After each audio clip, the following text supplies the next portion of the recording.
Manchester United sekarang lagi ada di momen yang aneh sekaligus menarik.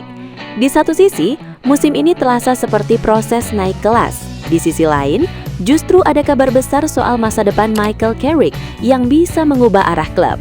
Dan di tengah semua itu, Bruno Fernandes malah menyalakan standar yang jauh lebih tinggi. Dia tidak cuma mau tampil bagus, tapi dia mau masuk ke level legenda seperti Cristiano Ronaldo dan Wayne Rooney. Jadi pertanyaannya simpel tapi berat. Apakah ini benar-benar awal dari era baru di Old Trafford atau cuma fase tenang sebelum tekanan berikutnya datang lagi? Carrick semakin dekat jadi manajer tetap Manchester United. Manchester United sekarang sedang berada di titik yang terasa sangat menentukan. Setelah musim yang penuh perubahan, tekanan, dan keraguan, tiba-tiba arah klub mulai terlihat lebih jelas dan pusat dari semuanya mengarah ke satu nama, Michael Carrick.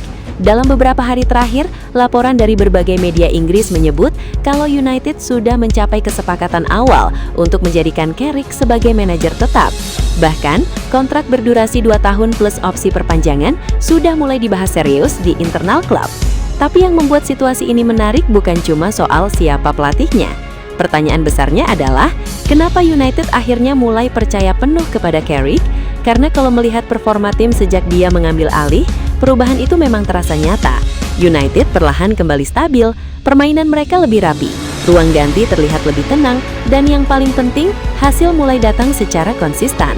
Dan inilah yang bikin banyak fans mulai berpikir, jangan-jangan United akhirnya menemukan sosok yang memang cocok dengan identitas klub.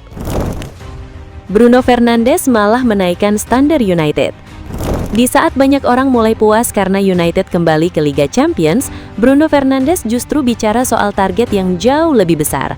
Kapten Manchester United itu terang-terangan mengatakan bahwa dirinya ingin mencapai level yang pernah dicapai Cristiano Ronaldo dan Wayne Rooney di klub ini.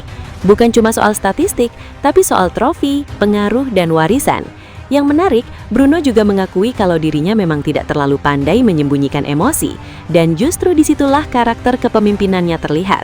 Dia bukan tipe kapten yang diam saat tim bermain buruk, dia bereaksi, dia marah, dia frustasi. Tapi di sisi lain, dia juga menjadi pemain yang terus mendorong standar tim naik lebih tinggi. Sederhananya, Bruno seperti sedang mengingatkan semua orang bahwa Manchester United tidak dibangun untuk sekedar finish 4 besar.